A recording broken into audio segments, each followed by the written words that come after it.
네, 반갑습니다.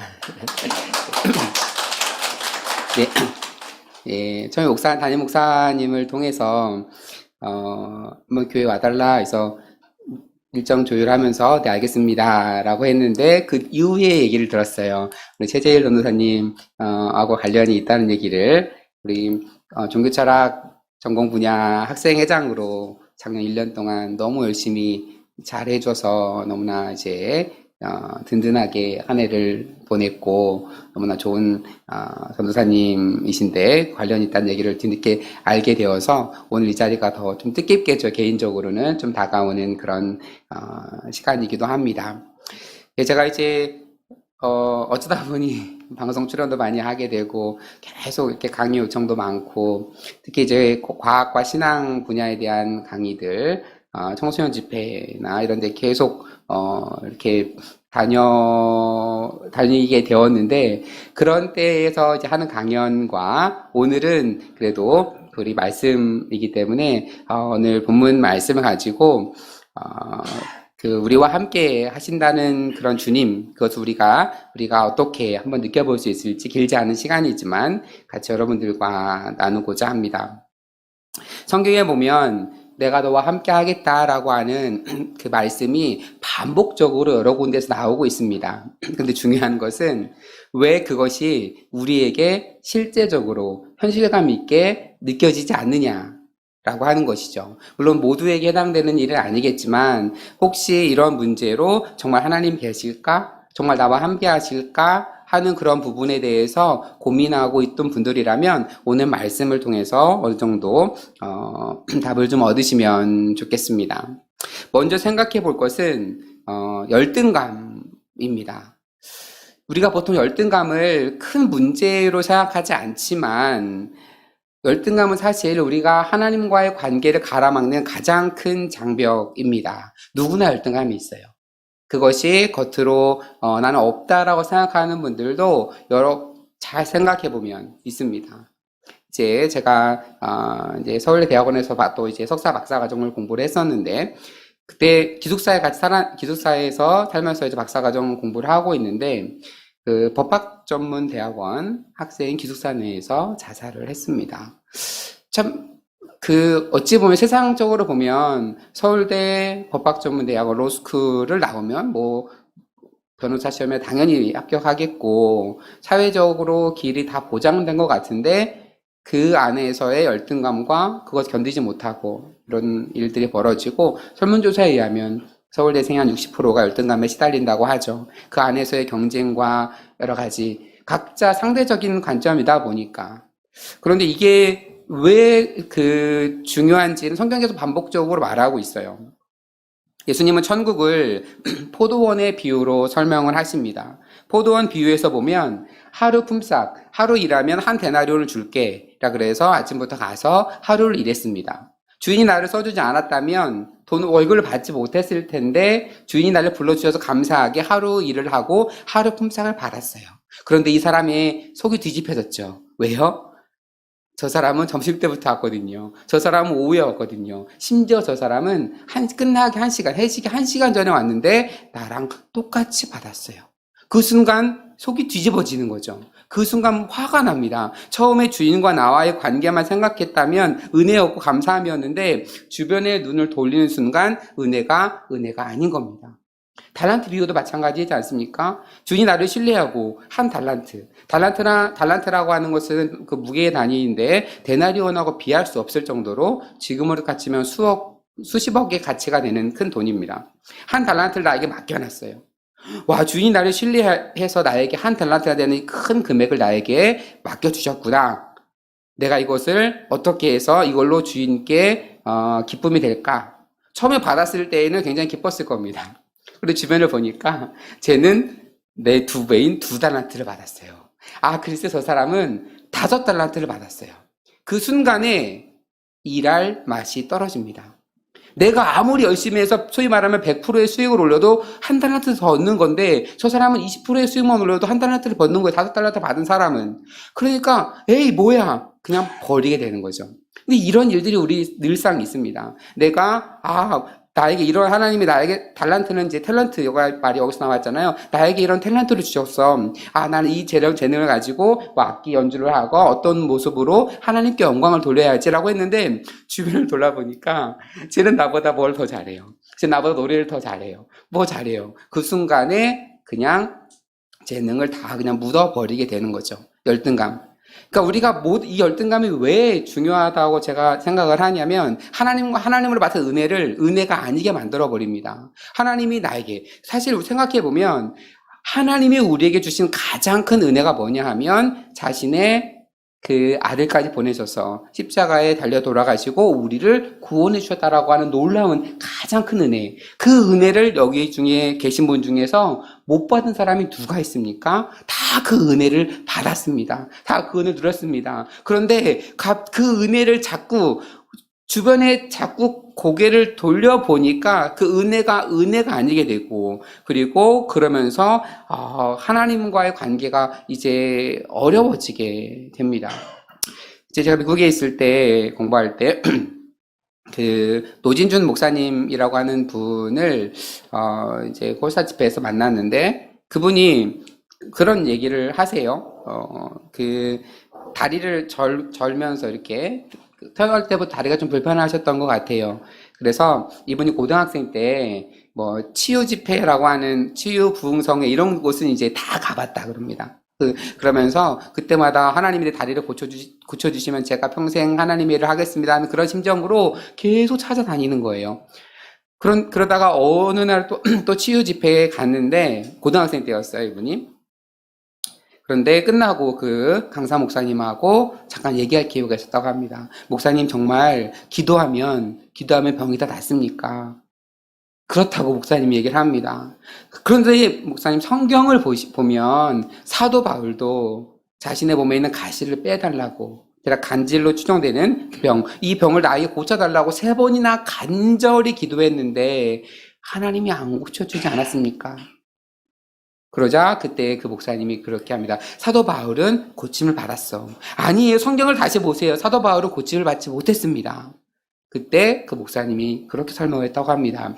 사도 바울이 내 은혜가 내게 족하다는 하나님의 말씀을 듣고서 크게 기뻐함으로써 그때 드디어 깨닫게 되었다. 약한 데에서 강함이 나오는구나. 더 좋은 것이 내게 있구나라는 것을 깨닫고 다시는 그런 기도를 하지 않았어. 더 좋은 게 내게 있는데 더 나쁘게 해달라고 기도할 수 있겠니? 하면서 사도 바울은 그때 치료받은 거야. 그 말 듣고 그분이 그렇게 얘기를 했대요. 고등학생 때 나는 그 순간 내 다리에 병이 나았다. 물론 육체적으로는 불편해서 전력도로 다니지만 그렇기 때문에 오히려 전 세계적으로 다니시면서 그냥 말씀을 전하고 계시지 않나라고 생각을 해보게 됩니다. 그럼 우리에게 왜 열등감이 있을까? 남들과 비교하면서 우린 누구나 사랑받고 싶어 하죠. 가족으로부터, 친구들로부터, 여러분들로부터 사랑받고 싶어 합니다. 그런데 잘 생각해보면 자기 자신을 사랑하는 사람은 그렇게 많지 않아요. 여러분 어떠세요? 여러분 자신을 사랑합니까? 왜 스스로를 사랑하지 못하느냐라고 하면 누구보다 내가 나를 잘 알기 때문입니다. 다른 사람한테는 좀 근사하게 보일 수 있어요. 여러분이 보는 저는 어떻게 보이나 모르겠어요. 다른 사람 앞에는 나름대로 이렇게 근사하게 보이고 할 수 있지만 내 스스로한테 나를 어떻게 속입니까? 그러다 보니까 자꾸 열등감과 그런 것들이 몰려옵니다. 교만한 사람이 있죠. 그 교만이라고 하는 것도 가장된 열등감에 불과합니다. 많은 사람들이 이 문제가 해결되지 않고 있어요. 왜 그러냐면 하나님이 내가 열등감에 있다 보니까 하나님이 나를 얼마나 사랑하시는지 그것이 느껴지지 않게 되고 그러다 보니까 계속 반복해서 하나님의 은혜를 경험하지 못하게 됩니다. 제가 오늘 본문 설교 말씀을 준비하면서 인용해 왔던 성경 구절 스바냐 3장 17절인데 마침 오늘 찬양으로 부르시더라고요. 그 말씀에 보면 너희 하나님 여호와가 너희 가운데 계시니 그는 구원을 베푸실 전능자이시라. 그가 너로 말미암아 기쁨을 이기지 못하시며 너를 잠잠히 사랑하시며 너로 말미암아 즐거이 부르며 기뻐하시리라. 하나님이 우리를 보시는 그 모습은 그렇습니다. 굉장히 기뻐해요. 하나님, 저 너무나 부족해요. 저 이것도 못하고 이렇게 살아요. 아무리 우리는 그래도 하나님은 우리를 너무나 기쁘고 사랑스럽게 우리를 보고 계신다고 하는 거죠. 근데 우리가 자꾸 하나님 보시기에 우리 너무나 귀한 하나님의 아들, 딸들인데 우리가 스스로 거기에 열등감에 찌들어서 내가 하나님 앞에 하나님 나를 사랑하지 않을 거야 라고 하면서 스스로를 자꾸 깎아내리기 때문에 우리가 그런 하나님의 사랑을 제대로 경험하지 못하게 됩니다. 그리고 또 중요한 것은 이렇게 생각을 해요. 우리가 보통 우리 감정에 우리가 치우쳐서 어떻게 느끼지? 느껴지지 않는데 하나님이 나와 함께 하셔? 그럼 어떻게 느끼지? 자꾸 이렇게 체험적으로 이렇게 관심이 쏠려가기도 합니다. 그리고 체험이 있으면 나는 믿을 수 있을 것 같아 라고 그렇게 생각하시는 분들이 간혹 있습니다. 그럼 성경은 이것에 대해서 어떻게 얘기를 하고 있냐면 먼저 우리가 여기는 과정이 필요합니다. 로마서 6장 11절에 보면 너희가 죄에 대해서는 죽었고 하나님에 대해서는 산 자로 여길지어다. 이렇게 하나님에 대해서 우리가 살아있는 자로 여기는 그런 과정이 필요해요. 그러니까 조금 쉽게 예를 들어본다면 저는 이제 결혼을 좀 늦게 해서 이제 아이가 좀 이제 첫째가 이제 올해 초등학교 들어가고 둘째가 이제 6살 아들만 둘인데 이제 부부가 이제 결혼을 했다고 생각을 해보세요. 결혼을 했어요. 결혼했는데 이제 사귀다가 결혼을 했어요. 그때 이제 그 아내가 그 남편에게 얘기합니다. 그냥 남편이란 말고 어색하니까 오빠라고 부르겠죠? 오빠라고 해봅시다. 오빠, 우리가 결혼을 하긴 했는데 우리가 부부라는 것이 현실감 있게 느껴지지 않아요. 우리가 부부라는 것이 현실감 있게 느껴질 때까지는 각방을 씁시다. 이렇게 얘기를 한다고 해보세요. 그러면 뭐지? 이렇게 될 겁니다. 아니, 그동안 연인 관계로 지내오다가 결혼식이라고 하는 1시간도 안 되는 그런 잠깐의 의식을 통과하고 나서 갑자기 막 부부가 된 게 현실감 있게 확 느껴지나요? 그렇지 않아요. 그렇지 않습니다. 그런데 우리는 결혼을 했구나, 우리는 부부구나 라는 것을 받아들이고 같이 살면서 부부가 되어가는 겁니다. 모든 삶이 이와 같아요. 내가 하나님 나 언제 함께 계시지? 그게 느껴지나? 성경 그렇지 않아요.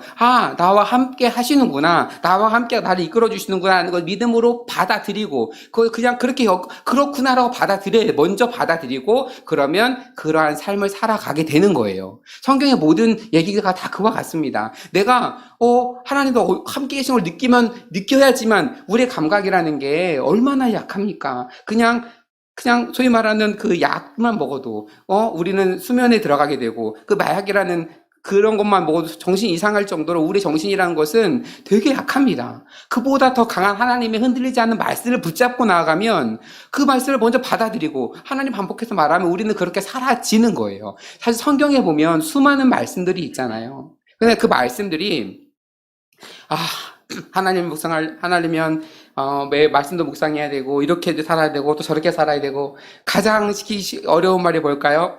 원수도 사랑하래요. 원수 어떻게 사랑해요? 원수 사랑하게 해달라고 아무리 여러분 기도해 보세요. 원수가 사랑하게 되나? 원수만 묵상하게 됩니다. 죄를 짓지 않아야지 하나님 이것도 죄입니까? 저것도 죄입니까? 그러면 늘 죄만 묵상하게 돼요. 말씀을 묵상하는 게 아니라 원수가 자꾸 미워져요.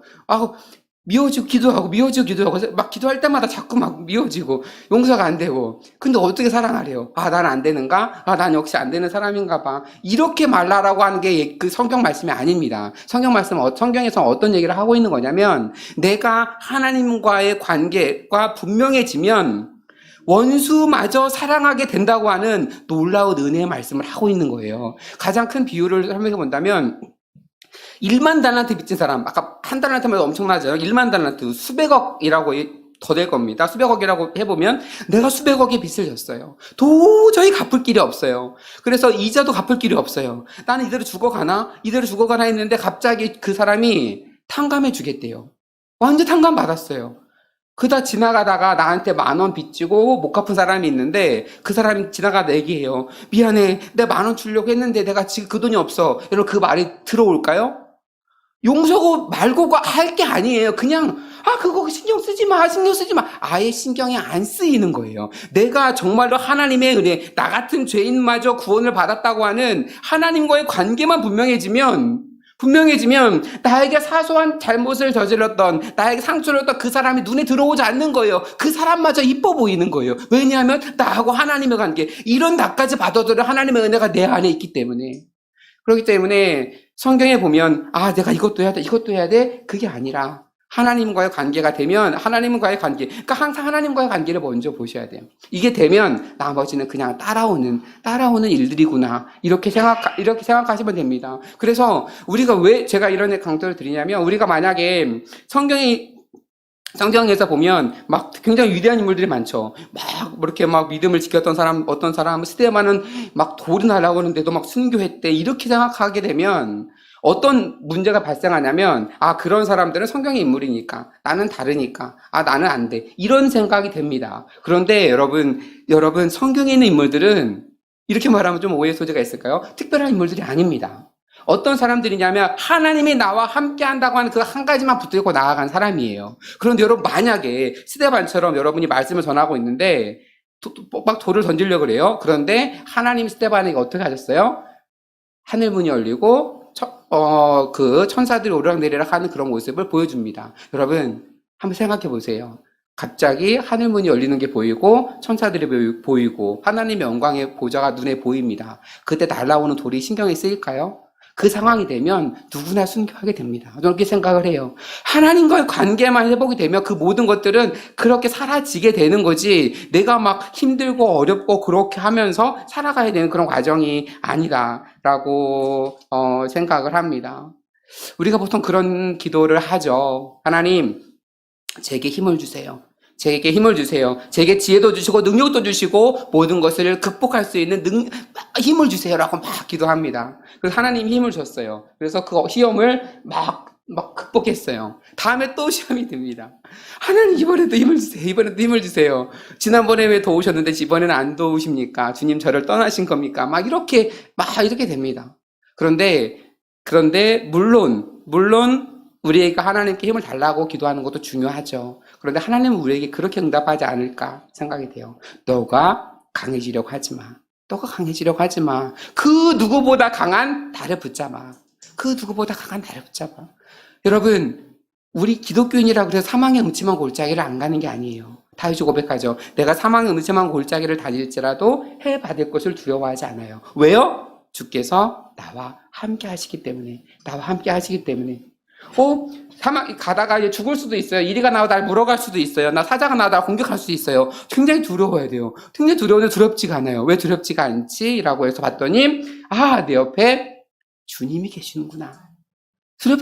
여러분, 두려워야 되는데 두렵지가 않다. 그러면 어떤 일이 벌어지는지 아세요? 그 순간을 즐기게 됩니다. 대표적인 예로, 전 놀이동산에 비유를 하는데, 놀이동산에서 만약에 자이로드롭을 탔어요. 아래로 훅 하고 떨어져요. 막 1초 만에 떨어집니다. 한 번 떨어질 때마다 한 명씩 죽는다 생각해 보세요. 여러분, 그거 타겠어요? 안 탈 겁니다. 그 떨어지는 그 공포, 극한의 공포. 그런데 왜 사람들이 그거를 막 재밌다고 타요? 안전하다고 하는 확신이 있기 때문에. 굉장히 높은 곳 떨어지면 굉장히 위험한 곳인데 안전하다라는 느낌이 들면 그것을 즐기게 되는 거예요.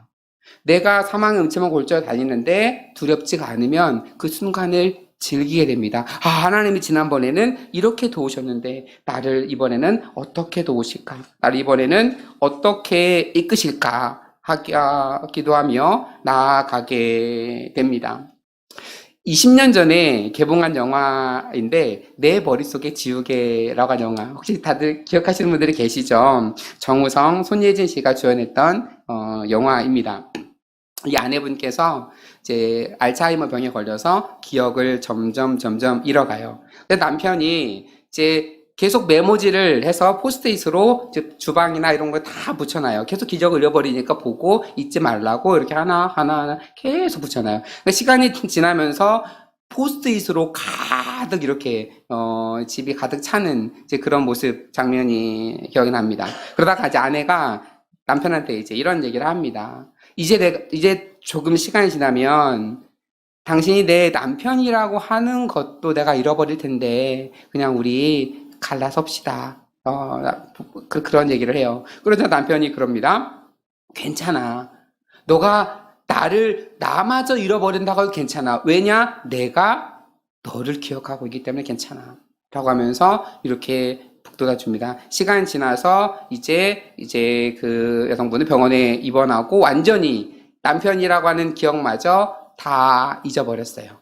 다 잊어버렸어요. 그리고 병원에서 입원해 있는 상태 속에서 휠체어를 타고 이렇게 밖에 산책을 하고 있는데 남편이 그 끝난 엔딩 장면이 남편이 꽃다발을 들고 아내를 처음 만났을 때 뿌렸던 향수를 뿌리고 꽃다발을 들고 아내에게 가서 프로포즈를 합니다. 이 아내 입장에서는 처음 보는 남자가 나에게 다가와서 프로포즈 하는 것으로 받아들이고 그러면서 이제 그 프로포즈를 받아들이며 이제 영화가 끝나게 되는 그런 장면인데 그런 생각이 들어요. 하나님과 우리의 관계가 그렇지 않을까? 우리는 자꾸 생활하면서 하나님이 우리와 함께 하시고 우리가 늘 같이 계시는데 자꾸 우리는 하나님 없이 살아갑니다. 하나님 망각하고 살아가요. 그런데 망각하지만 그래도 괜찮은 게 하나님은 포기하지 않고 우리에게 다가오십니다. 첫사랑으로 다가오세요.